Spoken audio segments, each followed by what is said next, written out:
Right, so this is a suggestion via Patreon. The name of the video is 15 Old Technologies a Scientist Still Can't Explain. Let's see if we can, though, guys. All right, let's get it. Over the years, we've discovered a lot of ancient inventions that we couldn't seem to figure out. For instance, I bet you didn't know that ancient people had nanotechnology. They also invented a seismograph hundreds of years before the first modern humans did. They also knew about flying machines. That's a Stargate. And napalm. All of these inventions were truly brilliant, and they continue to befuddle modern experts. Hundreds of years before the first modern humans did. They also knew... Right here, this image right here. This is I guess where the show got its idea from.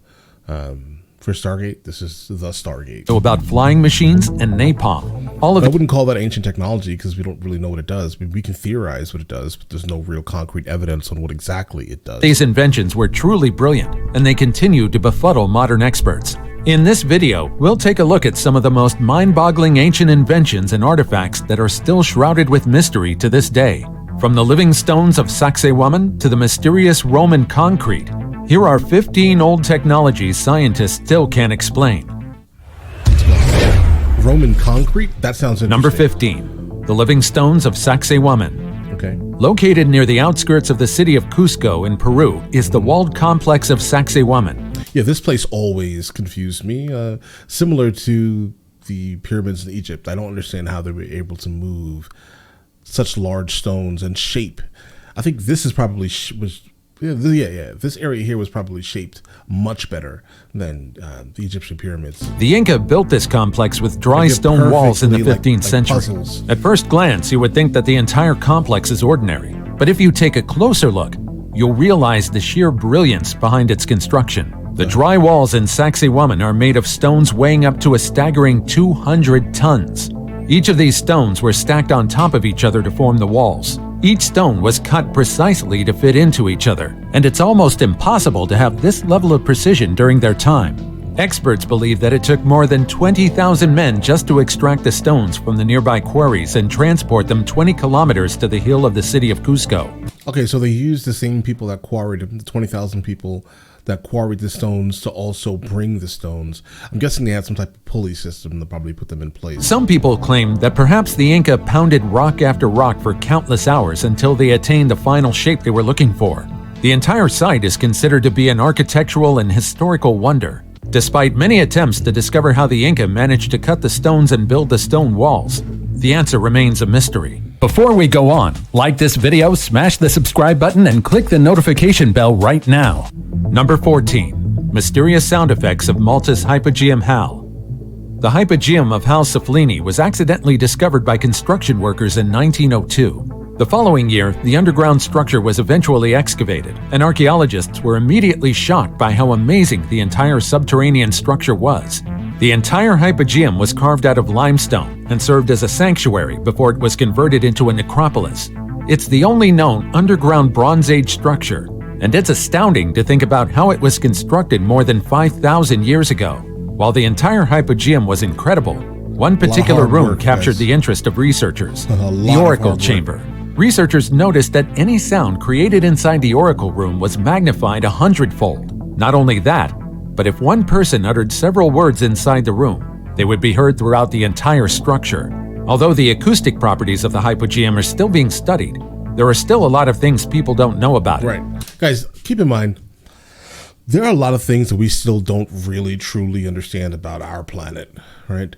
A lot of it has been like scienced away, if that makes any sense, right? Which is a great thing, obviously, but I'm sure there are things that, again, just cannot be explained. Like, think about how a lot of these like sea creatures are, guys.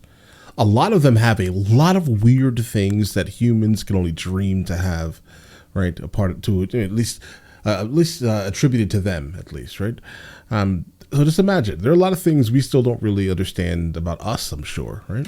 Archaeologists think that the room may have been used as an oracle, although whether the acoustic properties were intentional or accidental is still a question. If it was intentional, does it mean that thousands of years ago, ancient people managed to design an entire structure that could enhance amplification? Number 13. The ruins of Shan Mountain.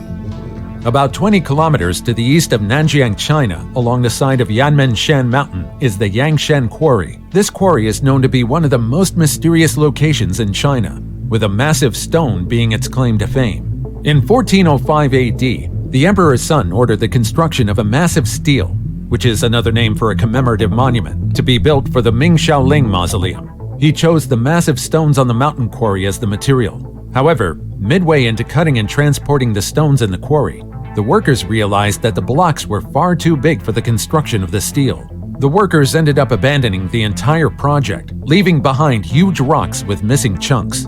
This is where it gets interesting. Archaeologists are baffled by how the workers thought that they would be able to cut and move stones that are over 70 meters tall and over 30,000 tons. Right. For comparison, the largest monolith in ancient and modern worlds is the Thunderstone, located in Russia, which weighs about 1,250 tons. Despite the failed construction, a lot of massive stones were still removed from the quarry. No one knows how people back then accomplished it, but some believe that the workers received a helping hand from something or someone. Unfortunately, despite the fact that the ancient Chinese people documented almost everything, there are little to no writings about this supposed failed construction. Number 12, 1006. Here's the thing, right?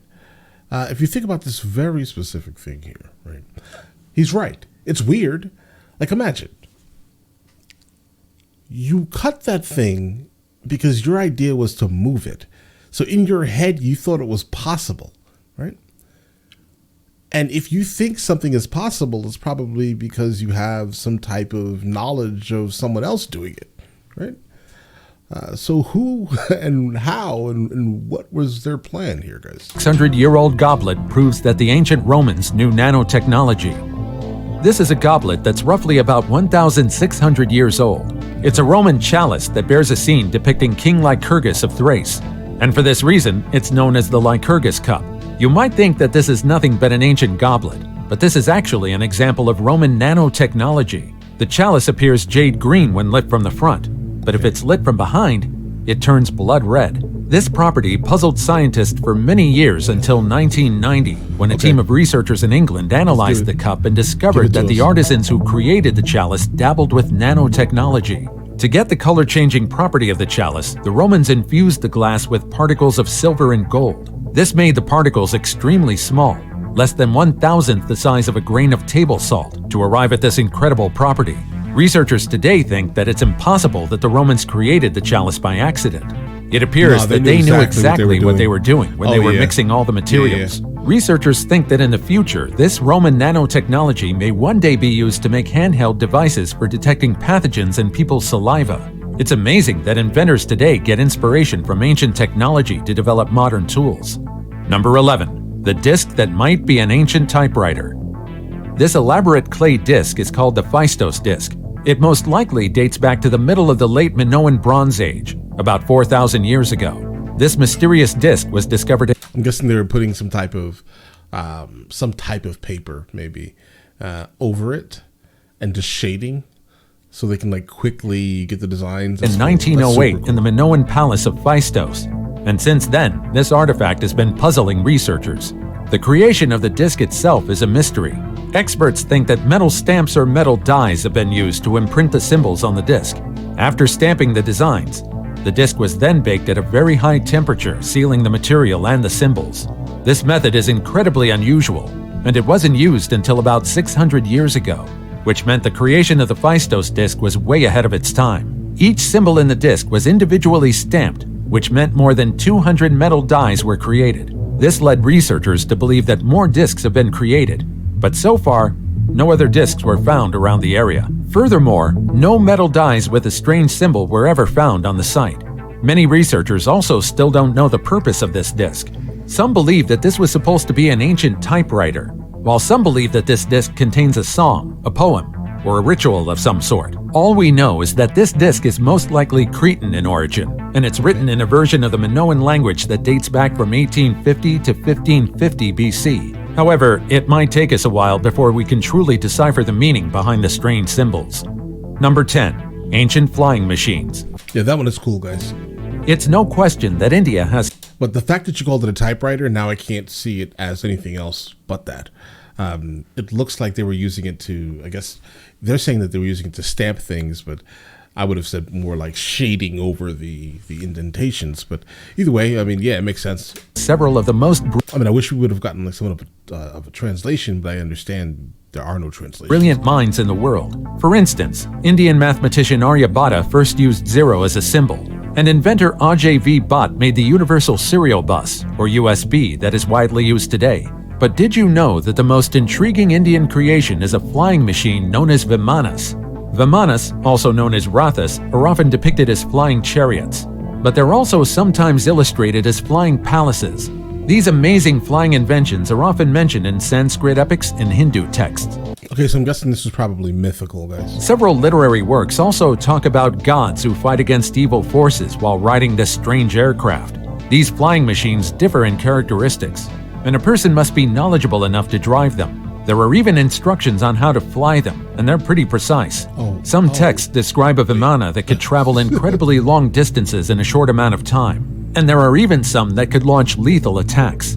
Some of these machines were also said to have a sound capturing device that enabled the pilot to eavesdrop inside the enemy plane. So far, we haven't seen any of these ancient aircraft, which led many to believe that perhaps the ancient people in India encountered beings who possessed technology far advanced for their time. Yeah, that's what that sounds like, just to be honest. It sounds like they may have had some type of encounter because I don't see how, bro, we would have had evidence of these things, right? But if that was a thing, that's crazy. That's super crazy, actually. I would like for this to be a thing that I could kind of research, but I don't know if it's anything more than a myth, but I feel like it's probably just a myth, guys. Aliens? Time travelers? What do you think? Number 9. Magical Sunstone. The Vikings were feared by many for being incredible and fearless fighters, but they also have been reputed to be remarkable seafarers. Recently, researchers discovered that perhaps the Vikings were aided by a magical gem that could reveal the sun's position no matter how cloudy or dark it was. The stone was called Solar Stone, or Sunstone in ancient Nordic sagas, and for many years people thought that this magical stone was nothing but a legend. But in 2010, a crystal was found in a shipwreck off the coast of the Channel Islands. The sunstone was made of a calcite substance that detected sunlight no matter how cloudy or foggy it was. With this sunstone and the sun compass, the Vikings skillfully navigated the ocean with ease, even in darkness. Scientists today may be able to explain the properties behind this sun-detecting gem, but for people in ancient times, this sunstone may have truly been magical. Number 8. The lost treasure of the Greek fire. Hailed as one of the deadliest and most destructive weapons ever made, the Greek fire was a highly coveted substance only known to a few. This incendiary weapon was a flaming mixture used by the Byzantine Empire to defeat their opponents, even in the ocean. It was said that even in water, this weapon could easily set their opponents ablaze. It's no wonder that this weapon is credited for the success of the Byzantine Empire in naval wars. That's why the exact ingredient for this destructive concoction was only known to a few. Many tried to recreate this deadly weapon, but to this day, no one can replicate the exact effect the Greek fire had. Historical texts claim that the fire produced by this incendiary weapon would cling not only to wood, but also to human flesh. The flame was impossible to extinguish with water. And this was the basis for wildfire, guys, from Game of Thrones. Which meant being in the middle of the sea didn't decrease its potency. What's more intriguing is that even when the enemies of the Empire learned several of the ingredients of the Greek fire, they couldn't replicate it. They tried to work out the properties and the way to recreate the same effects, but none of them were ever successful. Researchers today think that the secret ingredient behind its effectiveness is a petroleum-based liquid. The way to recreate the Greek fire was never written in any records, and perhaps Guys, the people that are coming, well, I guess the researchers, yeah, that makes sense. I can only imagine. Secret really died along with the Byzantine Empire. Being Number 7, the secret ancient ingredient. earthquake detector.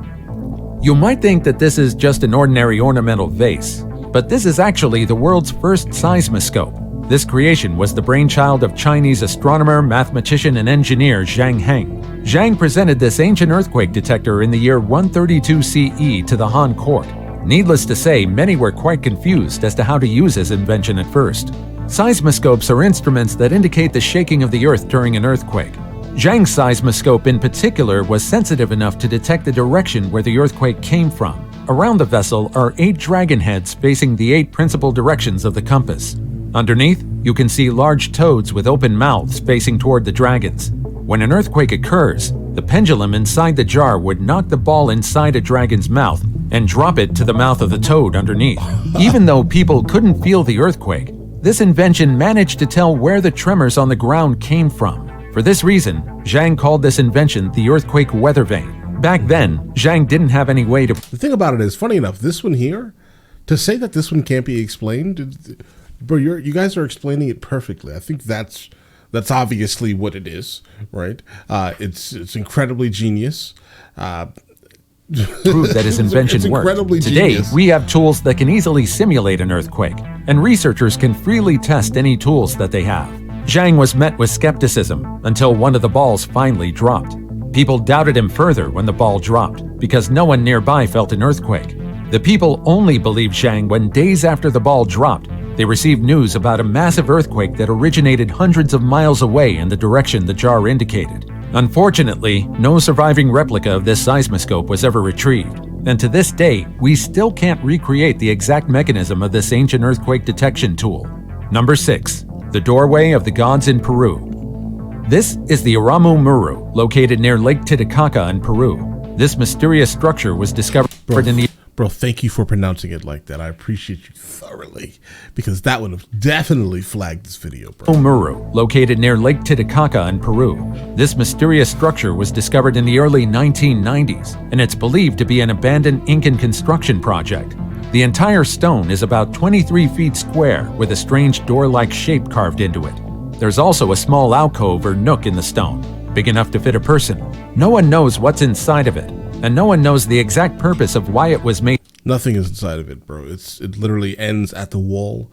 In the first place. Some people claim that they had seen people disappearing into the doorway before, and they've also seen giant men walking into the stone accompanied by glowing balls of light.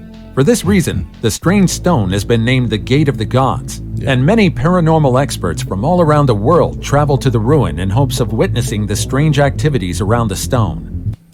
The Chapa Eye. Number 5. Gate of the Ancient Gods. Swiss Army Knife. You've probably heard about the Swiss Army knife before, and maybe you even own one. These knives are incredibly useful. Also, Loki's portal, Thor's portal. And it has just about any tool you need. A corkscrew, a scissor, a bottle opener, a small knife, and even a small wood saw. Since it was invented by Karl Elsner in 1891 for soldiers, it's now become a trusted tool for many people around the world. With that being said, would you believe me if I told you that 65,000 years ago, early humans in southern Africa created their own Swiss Army knife? It sounds impossible, but it's true. Although these prehistoric Swiss Army knives aren't as advanced as you think they are. Right. These ancient army knives are stone tools used for many purposes, including cutting wood, plants, skin, flesh, and more. The fact that people from 65,000 years ago made this tool isn't the only thing that's astounding. These army knives became the key for archaeologists to discover that tens of thousands of years ago, people across Africa communicated with each other. These stone Swiss Army knives were made to a similar template across great distances in Africa. The fact that they were shaped similarly led scientists to believe that people across southern Africa shared information with each other and were socially connected somehow. Guys, they were still humans, right? It's always a frustrating thing whenever I hear people speak about like people that were like 2,000 years ago, 3,000 years ago. I mean, I get it. Were we as scientifically sound back then? Absolutely not, guys. We were not, right? But people knew things. People still had the same ability to come up with something, invent things, right? And make their lives easier, guys. Humans just want to make their lives easier. And they did, even back then, guys. 4. Ageless Sword of Gion. There are a lot of notable swords in history, but the Sword of Gion is definitely among the most intriguing. It doesn't look like it, but this sword is actually more than 2,500 years old. This blade is made of tin bronze, and its creation dates back to 771 to 476 BCE. Many artifacts made with similar materials and of similar age would have shown signs of aging, but the Sword of Gion retained its sharpness and shine. The blade was first discovered in 1965 by a team excavating a tomb in Hubei, China. The sword was encased in a wooden box. The chamber where it was found was damp, and so archaeologists expected the sword to be damaged. They were shocked to find an almost flawless sword instead. Its shine wasn't the only property it retained. When the archaeologists tested the sharpness of the sword, it easily cut through 20 pieces of paper stacked on top of each other. Aside from the mystery surrounding the exact Okay, where was it found? What were the conditions of the place it was found in? materials used to forge this ageless sword, historians also debated over who owned it. It's widely accepted that this sword belonged to the king of Yue, who was renowned for being a firm and steadfast leader. I must say that this sword was truly fitting for the king. Number 3. Damascus Steel.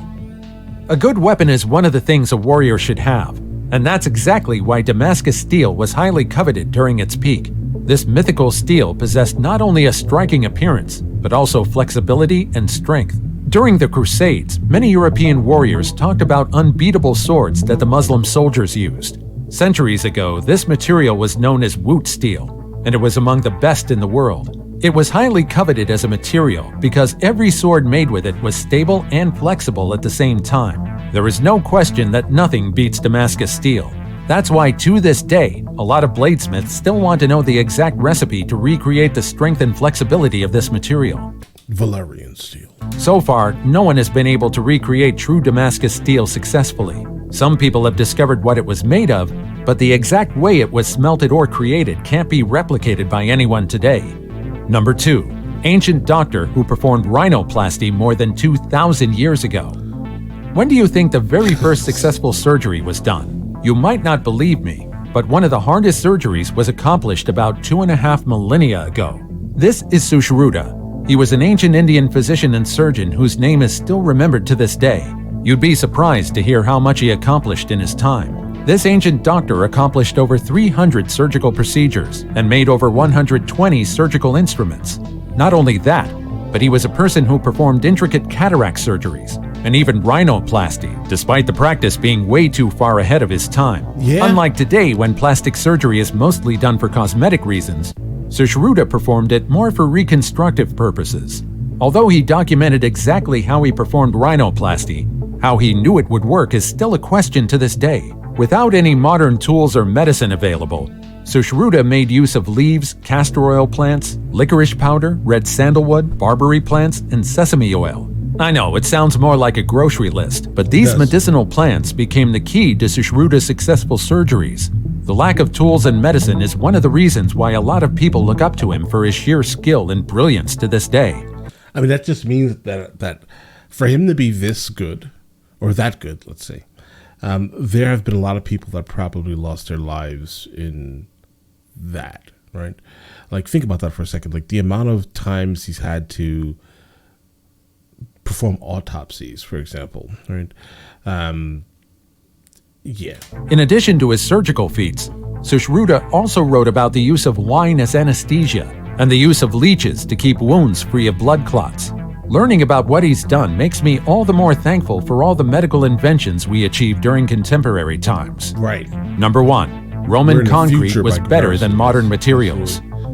It's no question that we now possess some of the best tech and materials in the history of humankind. However, did you know that some scientists think that the Romans produced better concrete than us?